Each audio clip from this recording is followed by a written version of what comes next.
ಗಲಾಟೆ, ಗಲಭೆ, ಗದ್ದಲ, ಕೋಲಾಹಲ. ಸಚಿವೆ ಲಕ್ಷ್ಮಿ ಹೆಬ್ಬಾಳ್ಕರ್ ಕಣ್ಣೀರಿಗೆ ಸುವರ್ಣಸೌಧ ಭಸ್ಮ. ಒಂದು ಹೆಣ್ಣು ಕಣ್ಣೀರು ಹಾಕಿದ್ರೆ ಏನಾಗುತ್ತೆ ಅನ್ನೋದಕ್ಕೆ ಸಾಕ್ಷಿ ಸಿಕ್ಕಿದೆ. ಆ ಕಣ್ಣೀರು ಇಡೀ ಕಾಂಗ್ರೆಸ್ ಅನ್ನ ಕದಡಿದ ಹೇಗೆ, ಸಿಟಿ ರವಿಗೆ ಕಂಟಕ ತಂದಿದ್ ಹೇಗೆ?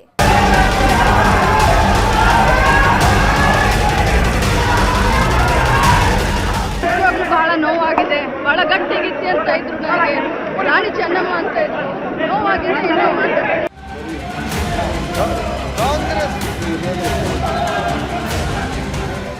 ನನಗೆ ಆ ಮಾತನ್ನ ಒಮ್ಮೆ ಎಲ್ಲ 10 ಬಾರಿ ಹೇಳಿ ನನ್ನನ್ನು ತೇಜೋವಧೆ ಮಾಡಿದ್ರು.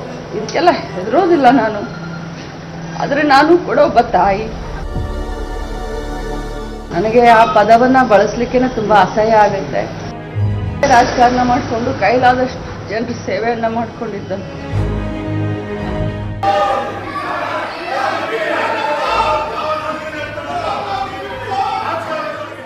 ನನಗೆ ಆ ಮಾತನ್ನ ಒಮ್ಮೆ ಎಲ್ಲ 10 ಬಾರಿ ಹೇಳಿ ನನ್ನನ್ನು ತೇಜೋವಧೆ ಮಾಡಿದ್ರು.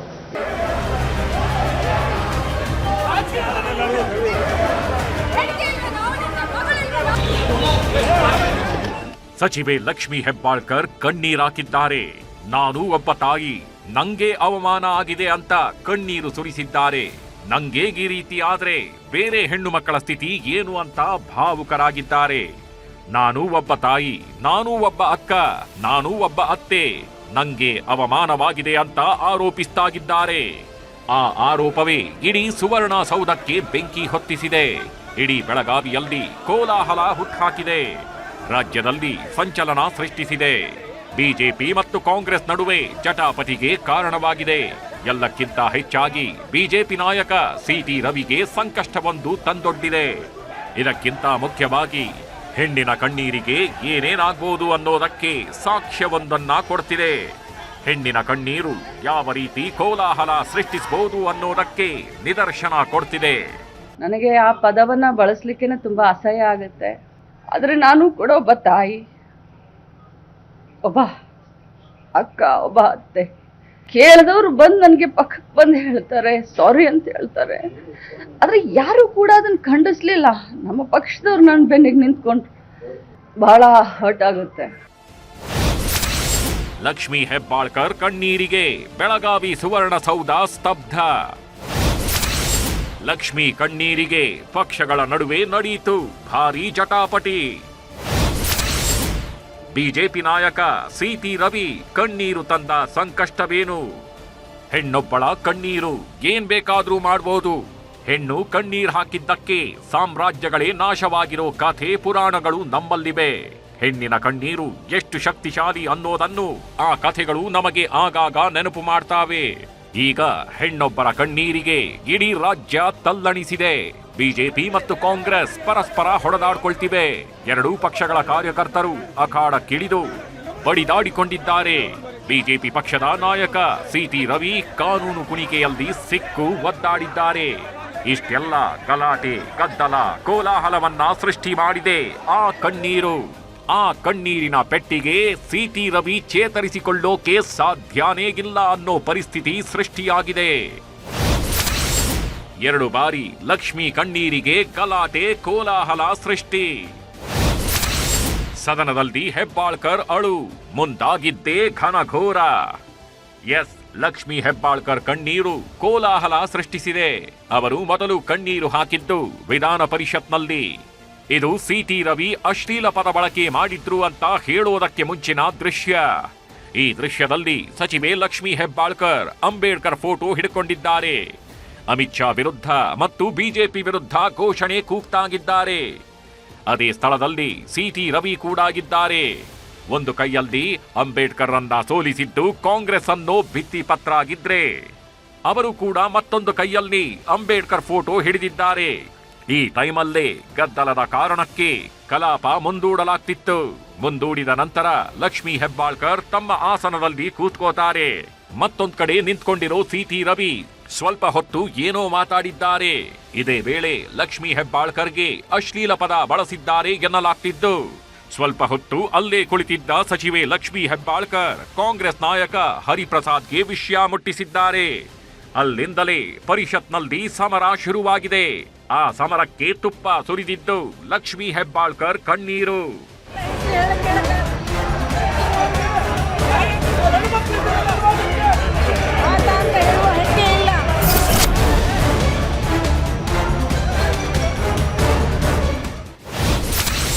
ಸದನದಲ್ಲಿ ಕಣ್ಣೀರು ಹಾಕಿ ಆಕ್ರೋಶ ವ್ಯಕ್ತಪಡಿಸಿದ್ದ ಲಕ್ಷ್ಮೀ ಹೆಬ್ಬಾಳ್ಕರ್. ಸಿಟಿ ರವಿ ಅಶ್ಲೀಲ ಪದ ಬಳಸಿದ್ದಾರೆ ಅಂತ ಲಕ್ಷ್ಮೀ ಹೆಬ್ಬಾಳ್ಕರ್ ಆರೋಪಿಸಿದ್ರು. ಕಾಂಗ್ರೆಸ್ ನಾಯಕರು ಈ ಮಾತಿನಿಂದ ಸಿಡಿದೆದ್ದಿದ್ರು. ಎರಡೂ ಪಕ್ಷಗಳ ಜಟಾಪಟಿ ನಡೀತಾಗಿತ್ತು.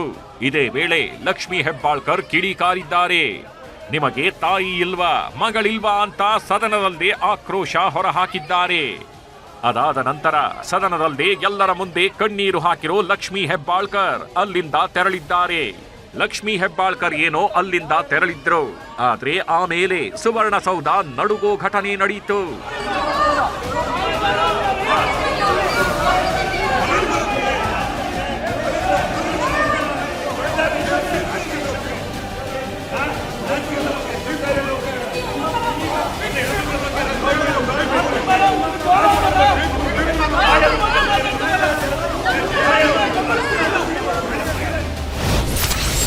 ಕಣ್ಣೀರು ಹಾಕಿದ ಲಕ್ಷ್ಮೀ ಪರ ನಿಂತ ಕಾಂಗ್ರೆಸ್ ನಾಯಕರು.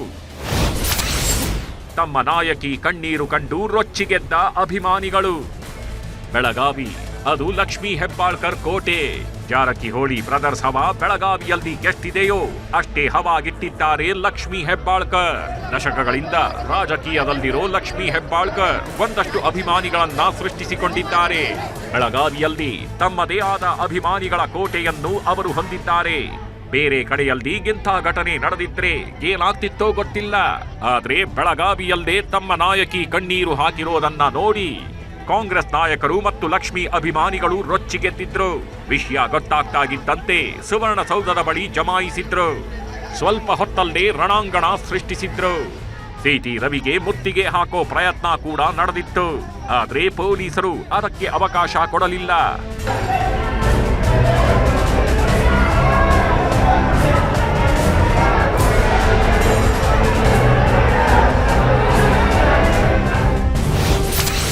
ಸಿಟಿ ರವಿ ತಲೆಗೆ ಪೆಟ್ಟು, ಚಿಮ್ಮಿದ ರಕ್ತ.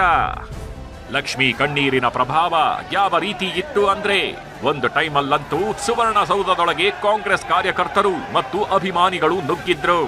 ಸಿಟಿ ರವಿ ಮೇಲೆ ಹಲ್ಲೆ ಮಾಡೋಕೆ ಯತ್ನಿಸಿದ್ರು. ಗೇಟ್ ತಳ್ಳಿ ಮುಂದೆ ಬಂದಿದ್ದವರನ್ನ ಮಾರ್ಷಲ್ಗಳೇ ತಡೆದಿದ್ರು. ನಂತರ ಲಕ್ಷ್ಮಿ ಅಭಿಮಾನಿಗಳು ಅಲ್ಲಿಂದ ತೆರಳಿದ್ರು. ಮತ್ತೊಂದು ಟೈಮಲ್ಲಿ ಸಿಟಿ ರವಿ ತಲೆಗೆ ಪೆಟ್ಟು ಕೂಡ ಬಿದ್ದಿದೆ. ಹಣೆಗೆ ಗಾಯವಾಗಿದ್ದು ರಕ್ತ ಕೂಡ ಚಿಮ್ಮಿದೆ. ಇದರಿಂದಾಗಿ ದೊಡ್ಡ ಹೈಡ್ರಾಮಾವೇ ನಡೆದು ಬೆಳಗಾವಿಯಲ್ಲಿ ರಣರಂಗವೊಂದು ನಿರ್ಮಾಣವಾಗಿತ್ತು. ಇದೆಲ್ಲದಕ್ಕೂ ಪರೋಕ್ಷವಾಗಿ ಕಾರಣವಾಗಿದ್ದು ಲಕ್ಷ್ಮೀ ಹೆಬ್ಬಾಳ್ಕರ್ ಕಣ್ಣೀರು ಅಂದ್ರೆ ಖಂಡಿತ ತಪ್ಪಾಗಲ್ಲ.